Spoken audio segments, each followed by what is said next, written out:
lovely, our very own Margaret MULWA. She's one of our Africa Women in Europe supporters and coordinators. We are so privileged to have you today. Thank you. Everyone, we want to welcome you. We are here to discuss a very, very, very important topic today of farming from diaspora. All you people in diaspora, yes, we are talking about farming. It sounds interesting, and some are like, what, farming? Yes, you can farm even if you're miles and miles away. And Maggie has done this successfully, and we are so excited to get to know what she's up to, what she's doing. So I'm just going to tell you a little bit about Maggie. She's a wonderful, wonderful businesswoman based in the United Kingdom. She runs a real estate and digital farm of Siongi Farm, which specializes in high-value crop and fruits in Kenya.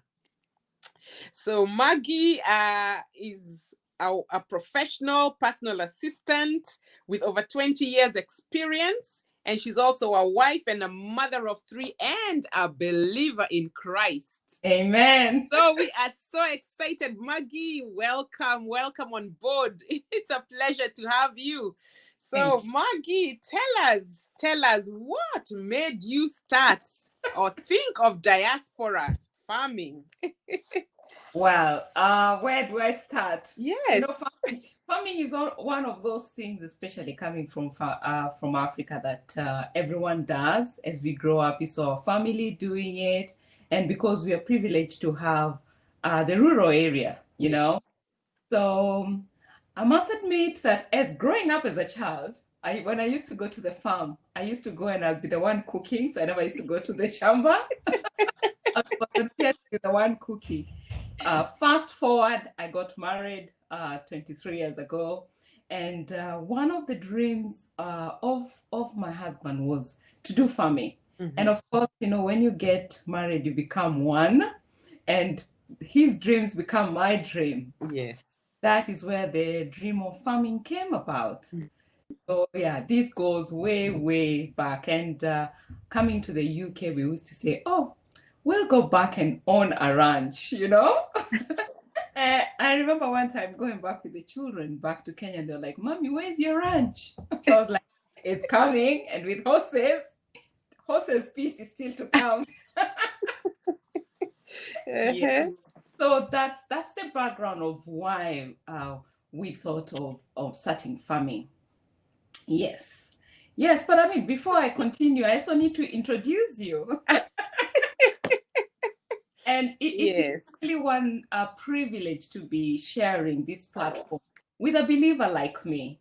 Yes. And just like without God, we wouldn't be here. That's true.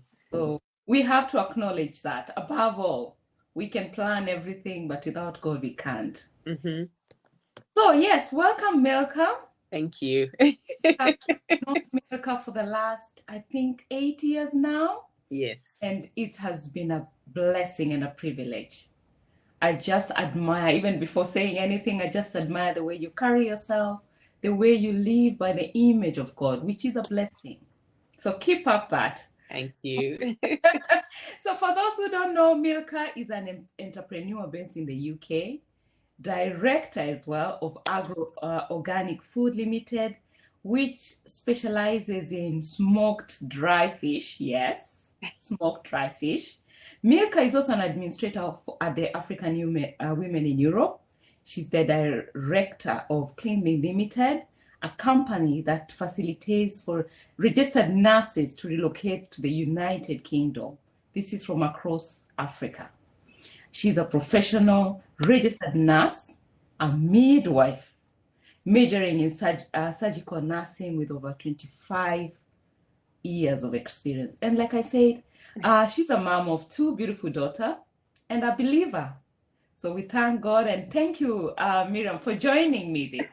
So as I'm talking about farming, she's also joining to discuss about our farm business, our fishery business. So Welcome. Thank you. Thank you very much. Thank you, Maggie. This is wonderful, wonderful. It's amazing how much one can do. You're in diaspora, but you can keep in touch with your roots in your nation, wherever you're watching us from. And it is amazing that we can do great things, great exploit. So Maggie, tell us when you started your business, and what motivated you to start your business. What are you doing? What kind of farming are you doing? Just give us a little bit of an insight to that. Yes. Before I start, I can see Wamboi has joined us. Welcome, Wamboi. Hello, ladies. God. Thank you. You're looking beautiful, African queens. You too. Thank you. Thank you for joining. Yes. So, like I said, this was a dream from a long time. So, we spent the last 7 years looking for a piece of land, which is key because you can't start farming without a farm. So, what we wanted to do is get a farm which has a source of water. So, water is crucial as well. So we got that, and then we started research. And research is we were able to secure a land in Kibwezi, which has a source of Athi River. We were fortunate with that. So we started researching widely to see what kind of plants, what can we produce. So we settled to three items, that is tomatoes,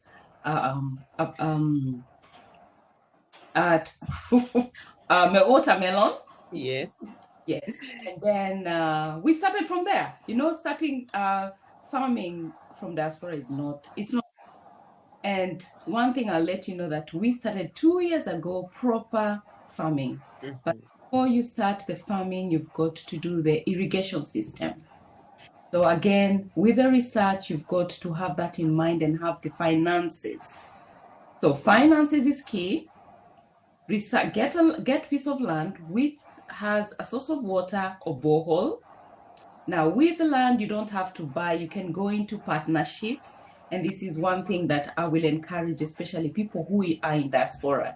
You want to do farming, you've got the heart, you've got the skills, but you don't have a farm. So you can easily go out and partner with people or even lease land. That is possible. So that's one thing.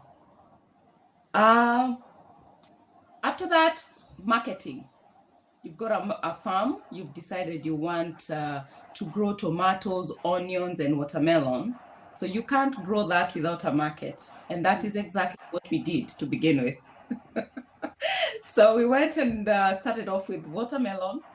And at the end of it, I had all these thousands of watermelons. We didn't know where to take them.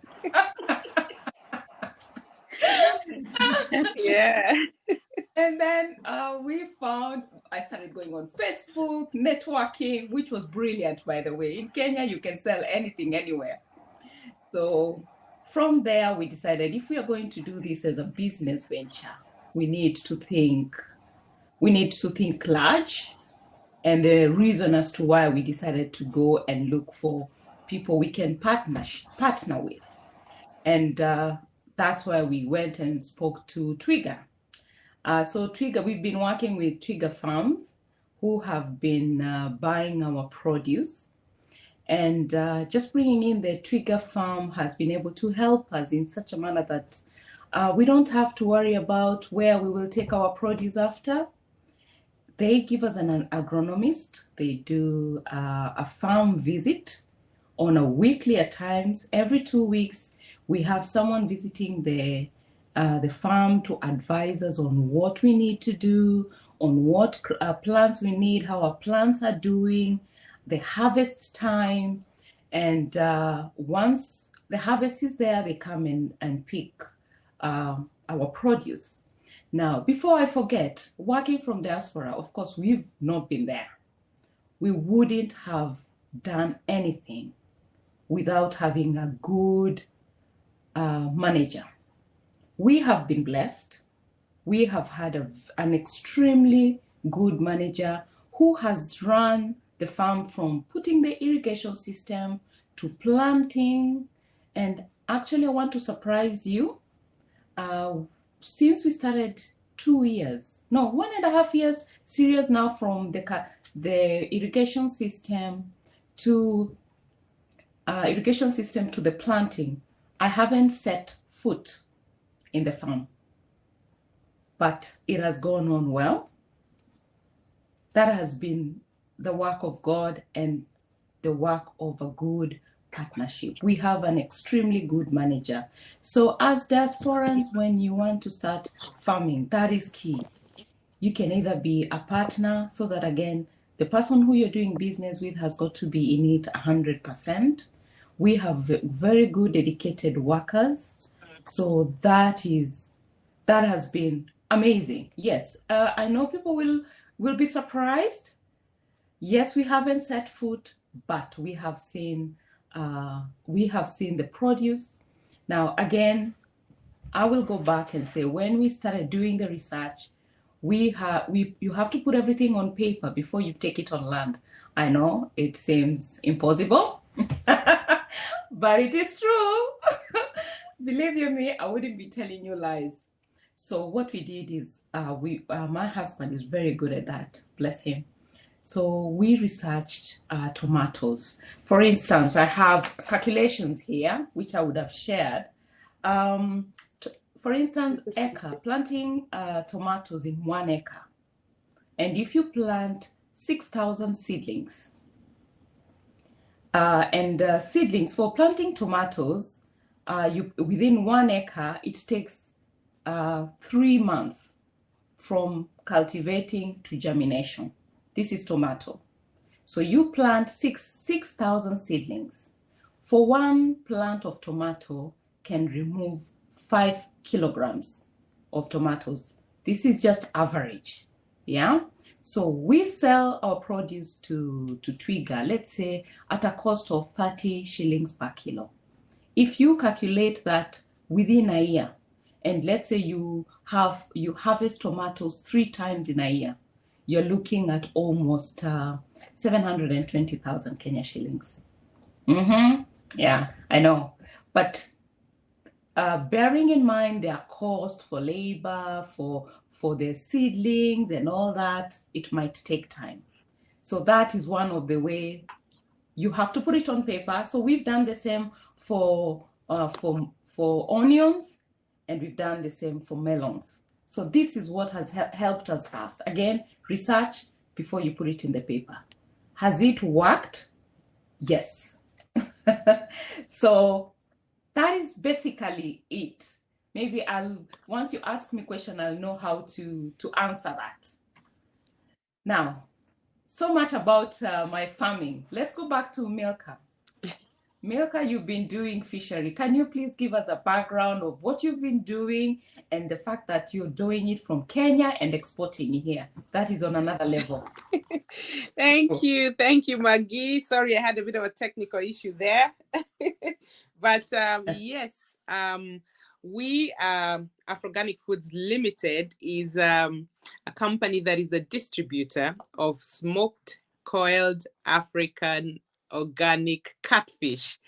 It's that lovely fish that's got little whiskers on it. That's why it's called catfish. That's where it gets its name. And we started our business with partnering. Actually, like Maggie said, partnership is everything, because you're in 2 different locations. So it's very important that you get a partnership that is reliable, that's trustworthy, and that is willing to work with you at a very close proximity, because you do need to get things to move, and you're in 2 different locations. So we partnered with a company called The Order. Currently, they are Samaki Delights in Kenya, and so we partnered with them in terms of starting the business. So how we started is my husband. You're muted. Are you muted?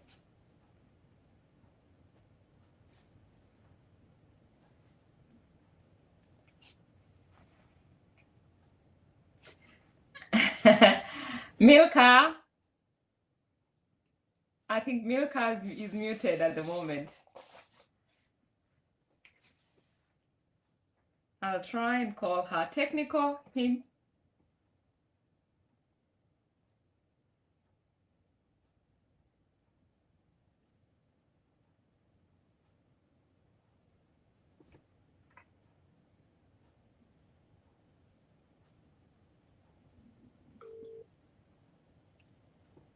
You're muted. Look at me.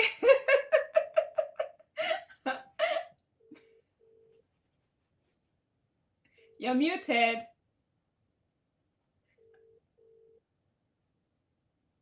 Hi, Milka.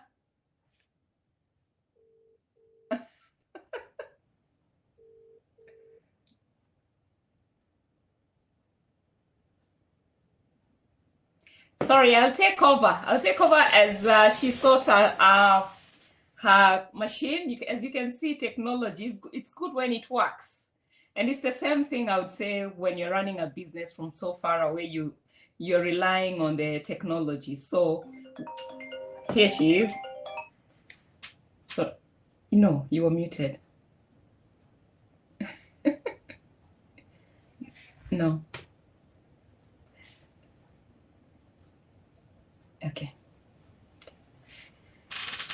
Okay, so Milka is sorting herself again. Apologies for that.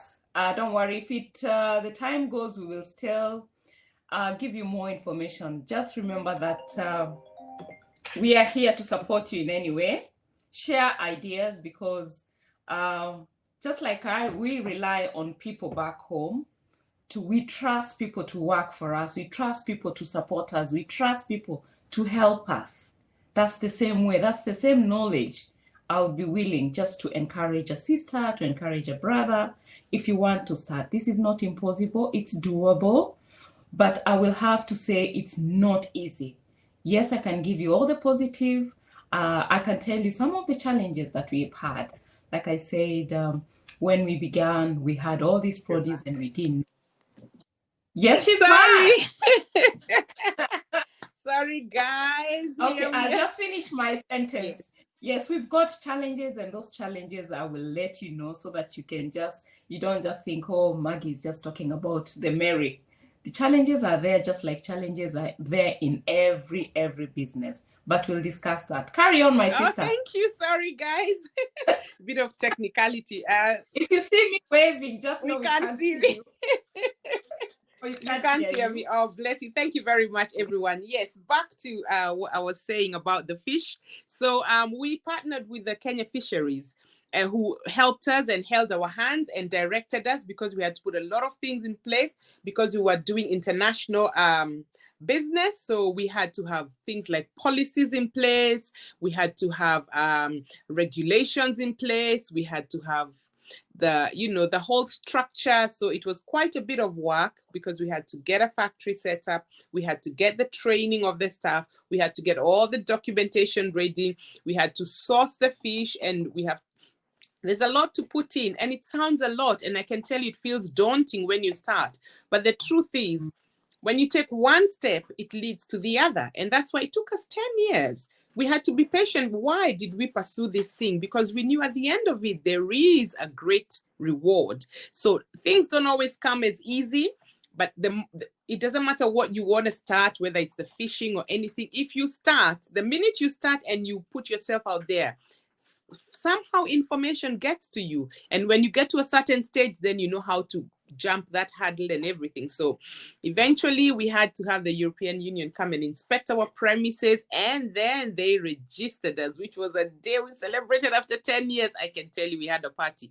It was wonderful. And then after that, obviously, we source our fish from the natural habitats. We are not allowed by the European Union to aquaculture fish, so we had to get fish from the rivers and the lakes, and we had also a lot of challenges with that, because you can't really get the same size. You want to have package something exactly the same. You don't know what you catch. You catch fish, could be big or small, but the thing that we did is we make sure we are thinking about the environment, because obviously if we take everything plus the small fish, then there's nothing. There are no there's no more fish to reproduce. So when you catch small fish, you have to put them back in the lake, and you have to educate the people who are fishing. So it's been quite an amazing network.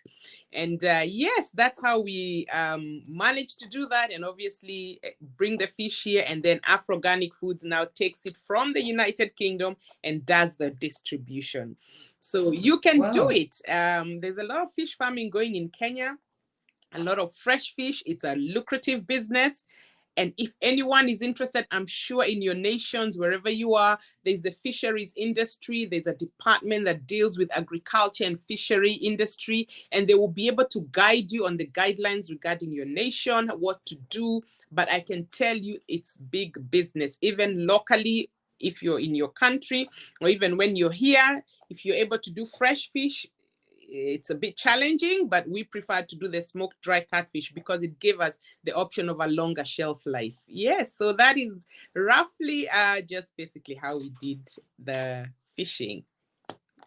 Wow, that is really, really, really good.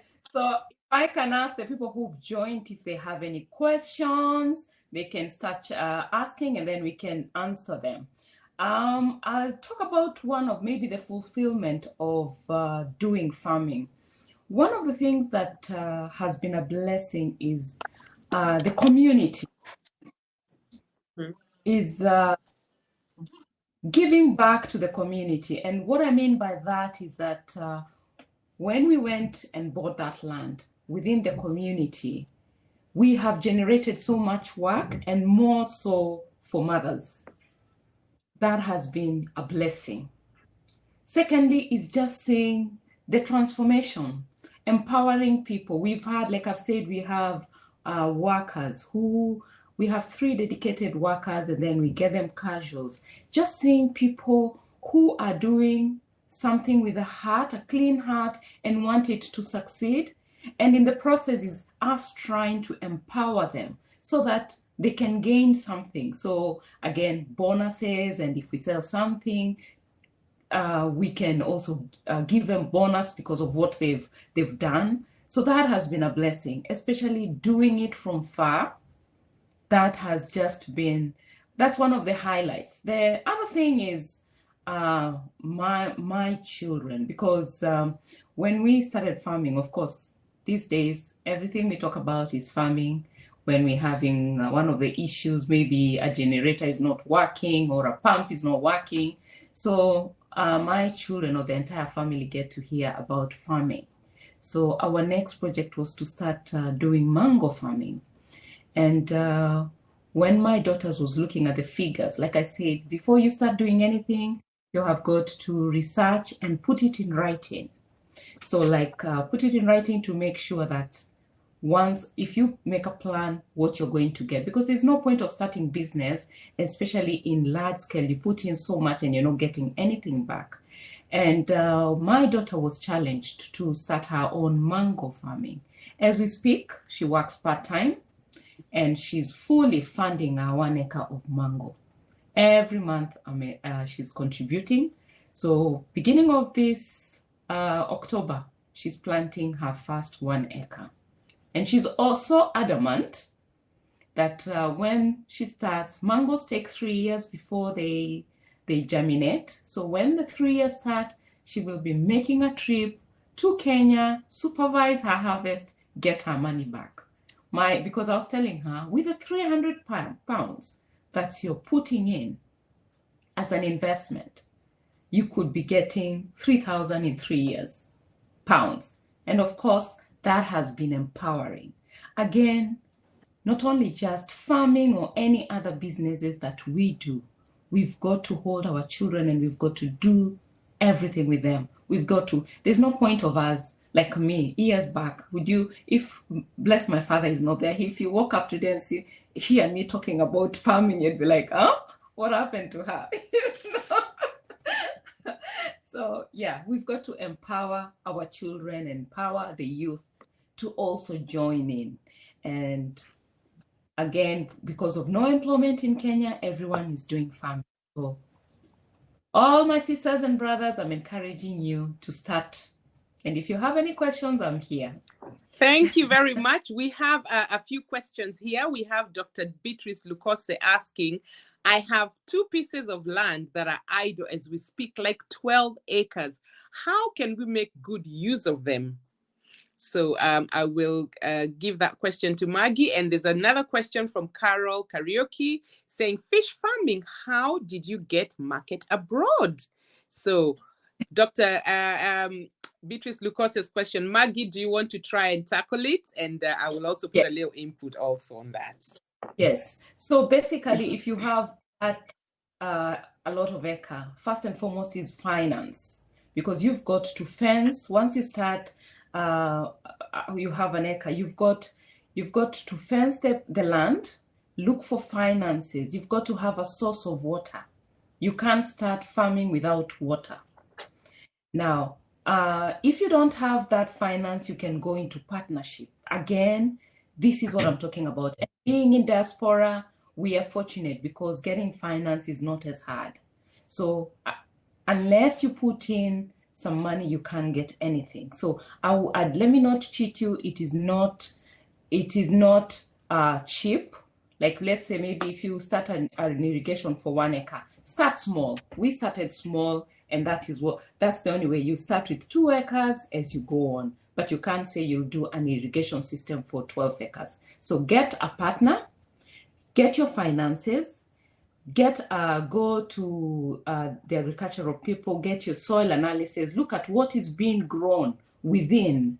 Look for companies like in Kenya, we've got Twiga who can be able to buy your produce, because you want to have all those channels. And if you never know, you can decide you will start sourcing and bringing whatever you grow here. So that is my advice to you. It is never too late, and it is possible to be done. Thank you very much, Maggie. Dr. Lucose, thank you very much. Dr. Lucose, for those of you who missed our session earlier, gave us a brilliant presentation and a workshop on e-business, and I would recommend you to go and join that. And talking about the 12 acres of land, there are different ways that one can get this land to be utilized. Like Maggie said, get your soil tested so that you know what can grow there if you're thinking of actual agriculture. The other thing you can do is you can lease your land to some agriculture companies who can then grow what they need to grow, and then you can partner in business, as in your land will be your collateral. So that is something else that you can do. And also the other thing that actually I don't have much experience, but I know some people who just grow hay.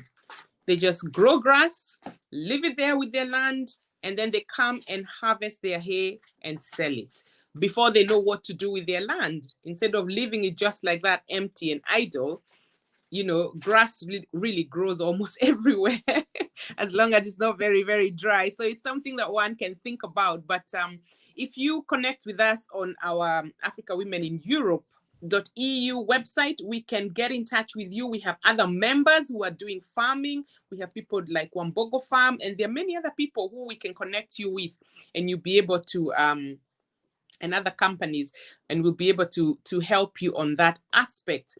Going to Carol Karaoke's question, how did we get market here in the United Kingdom? I can tell you the biggest problem is not marketing. The biggest problem is licensing. If you get your license, the market is there. The market is huge. It depends on the type of fish you do. Like I said, if it's fresh fish, you have to be, it's more involving, it's more expensive because of storage, and the shelf life is very little. So you have to go into more depth and more expensive. And that's why we chose to do dry fish, because dry produce can last longer than fresh food. But the market is there. The key thing is getting the European Union license. Without that, you cannot trade. You cannot trade in the EU. And it's a process. Like I said, it's a process that you would have to go through. It took us 10 years. For some people, it could take them shorter because we had to do things like finance, and we had to get finances, and we had to work this and this out. So we just did it in stages.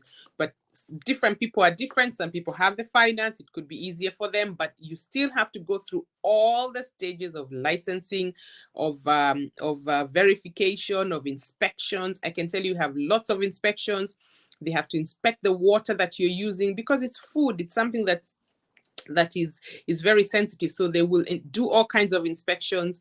But the fisheries, Caro Karaoke, I don't know where you're watching us from, but you can do it too. If we did it, you can do it. So I would say, if it's a passion that you have, don't hold back. Contact the fisheries in the department, and they will talk you through. They will talk you through everything. They hold your hand literally and take you through.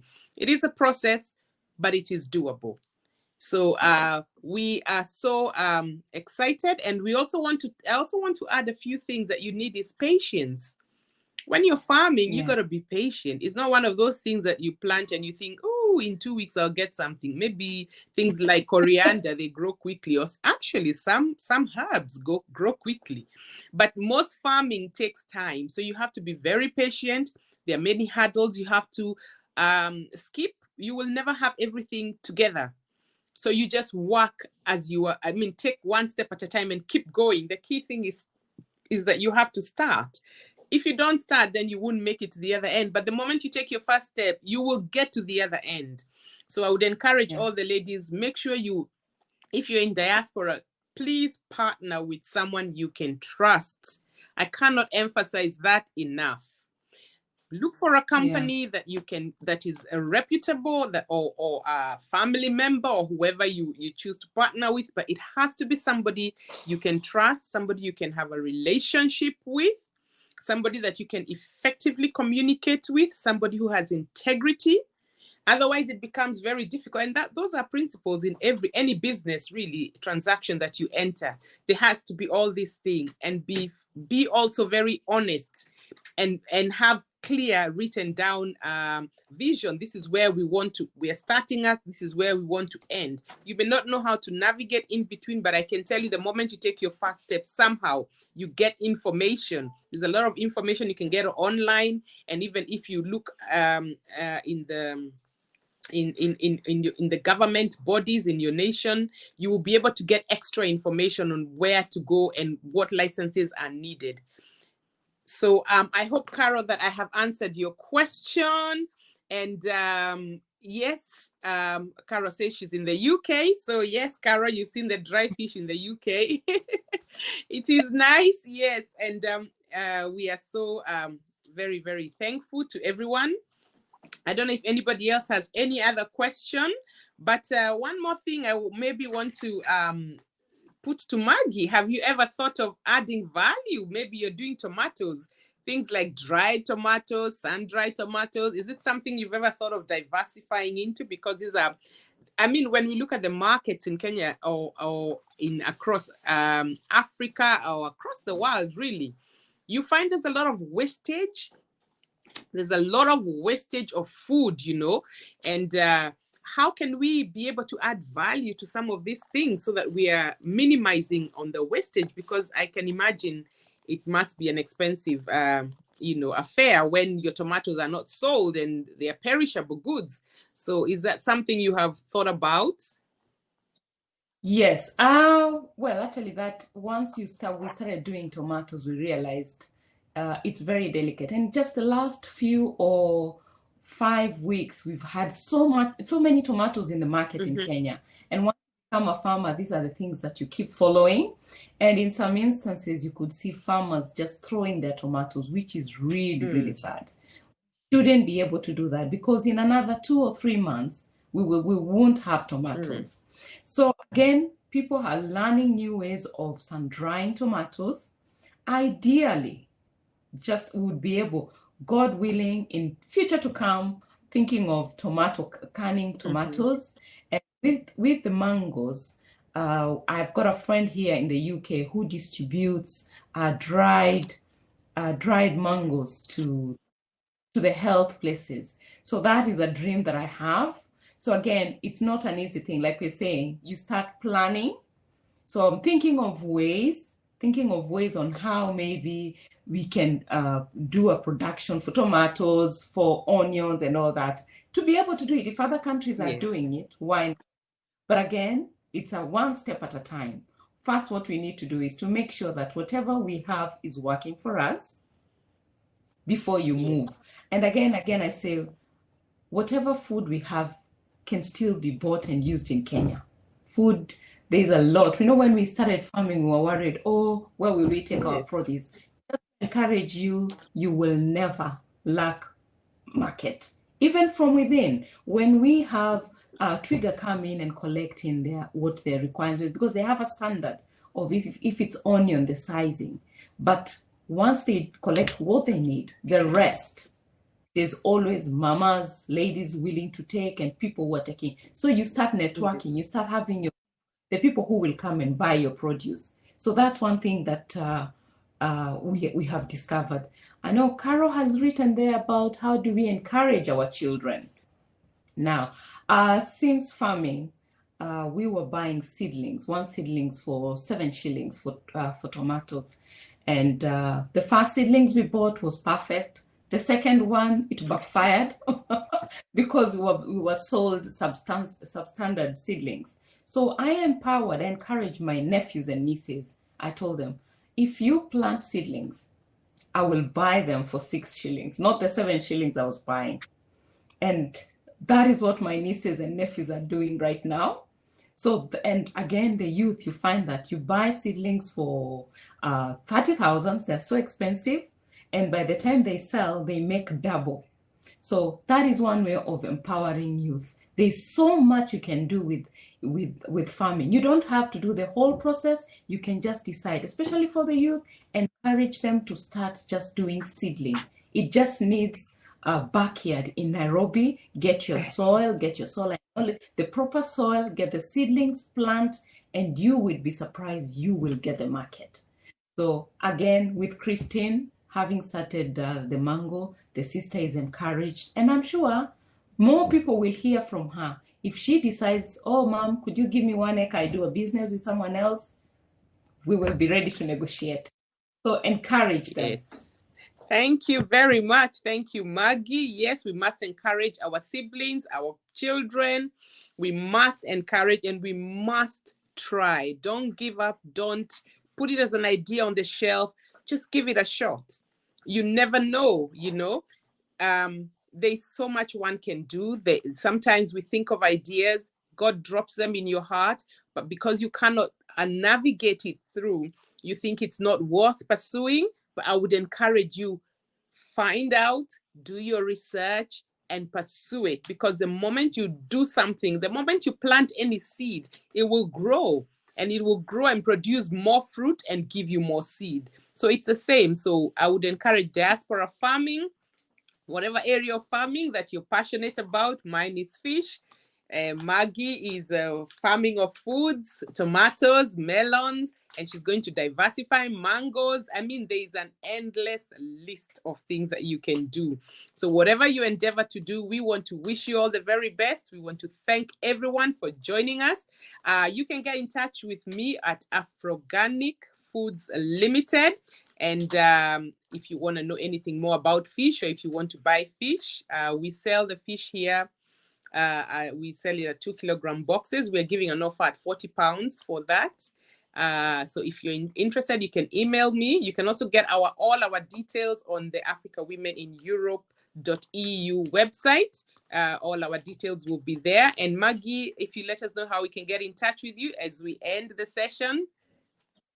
Yes, through our website. I'm a member of our, and if you're not a member, register already. You're missing so much.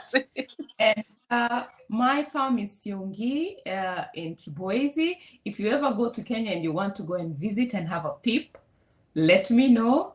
You can reach me on my email, mmulwa@hotmail.com. Yes, and thank you very much. Thank you. Thank you. It's been Thank you very much. We want to encourage you to network with people. If you click on the networking button, you'll be able to network with different people within the whole virtual summit today. We're giving you about 3 minutes so that you can get to meet as many people as you can. But thank you very much for watching. And please let us continue to go farming do farming in your nation. Even you'll be surprised. Even in abroad, you might be surprised. You might be inspired after hearing this, and you might go and rent a farm and even own it. Who knows? So all the very best, and God bless you. Thank you. God Bye-bye. bless you. Bye. Oh, that's excellent. Thank you. Thank you. All right, Maggie. Bye. Bye.